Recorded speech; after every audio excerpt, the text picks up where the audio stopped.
When we are focused on polarity, when we're focused on this side versus that side, the people who are right and the people who are wrong, and of course we always find ourselves on the right side, it's important to remember that that division is done out of a place of fear.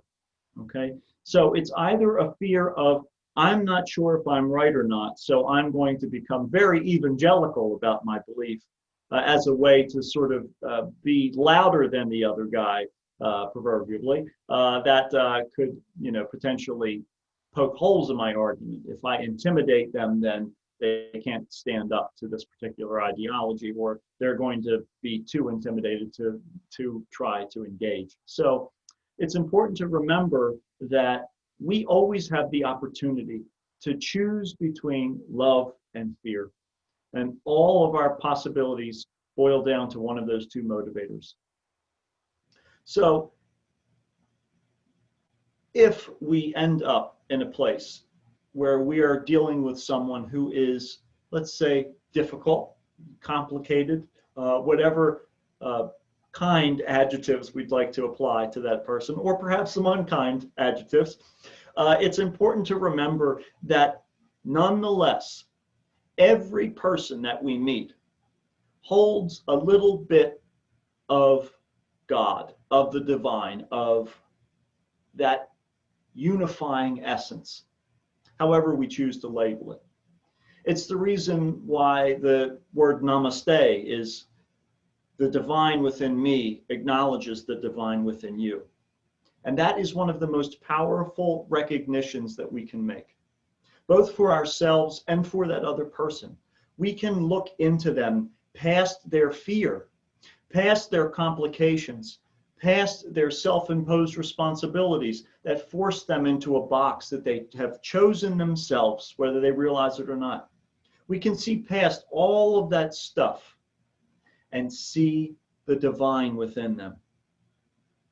Ultimately, what that requires of us is letting go of our own fear.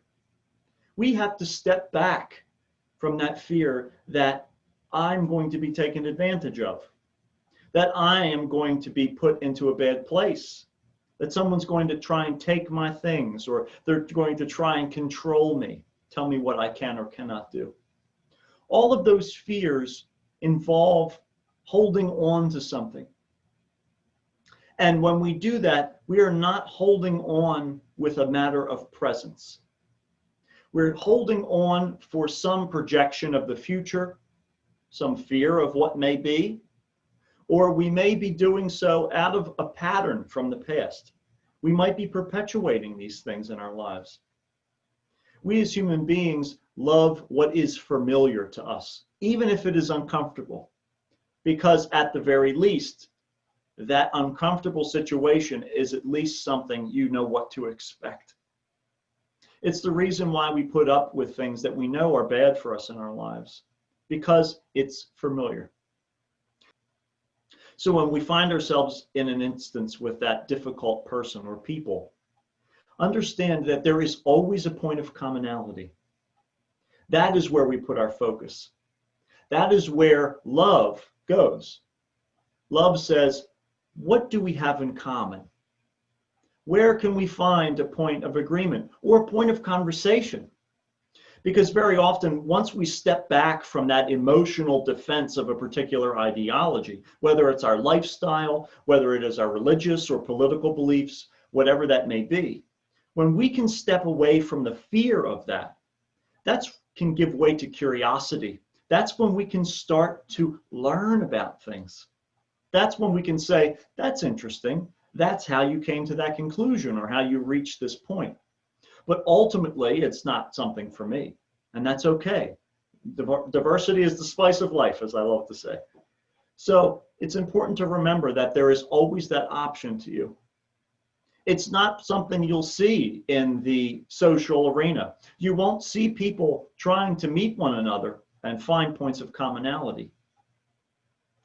What happens is people hold even tighter when they're met with that resistance. Do we find ourselves in those circumstances with challenging people and say, well, we have to talk about this topic? Or Do we realize that there's other things that we could occupy our time together with? That we could talk about food. We could talk about our family, the people that we love. We could talk about entertainment, things that we enjoy, those points of commonality. Ultimately, we have to also understand that we can't control that other person's thoughts or reactions. We can only decide when we're going to disembark, when we're going to choose to step up onto that concrete block or step down from it. And no one can pressure us into that unless we let them. So when we can be present with that person, we can feel that tide shift. And we can say, you know what? I think it's time for me to disembark. It's time for me to climb back up onto this block. The tide's starting to come in. And we can say, I appreciate this. I'm so grateful that we've had this time together, that we've been able to share these moments, to have this conversation. And I look forward to doing so in the future. And then we go about our way. We always have that opportunity. And even if someone diverts the conversation into a hot button issue, remember, you still have the choice whether you are going to engage that conversation or not. You can also step back, provide them space.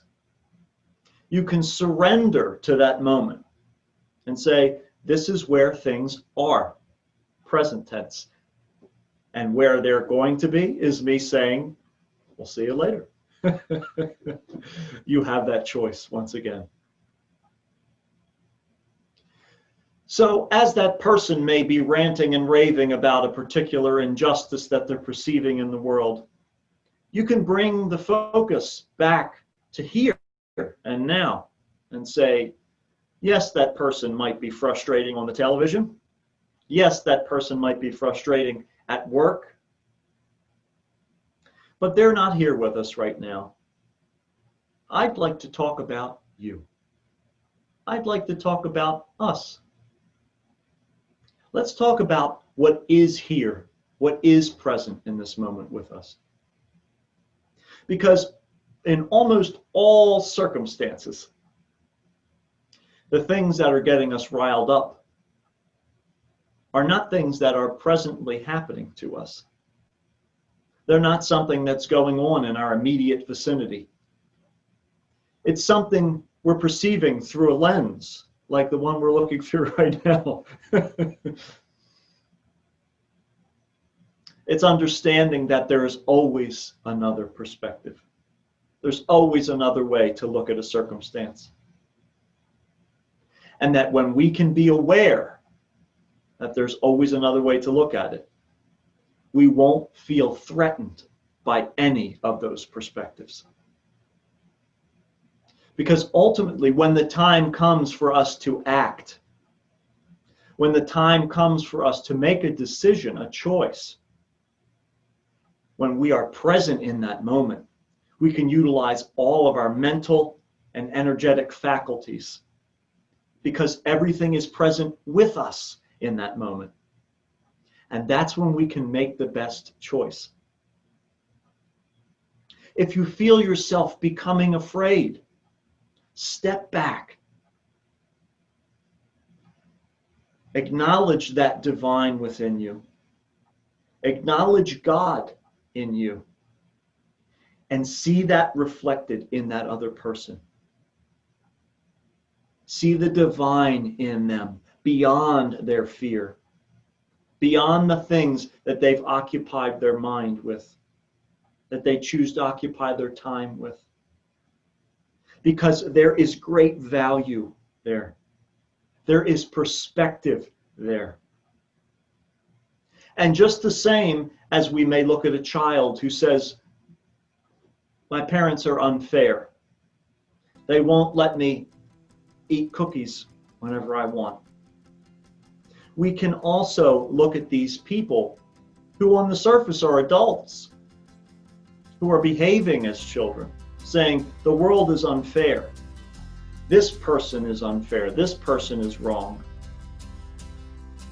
And we can realize that they too contain that spark of the divine, that peace of God. And we can say, yes, that may very well be. But right now, it's just you and I, and we are here. So what are we going to do with this moment? Understanding we always have that choice between love and fear. Lights will guide you home and ignite your bones, and I will try to fix you.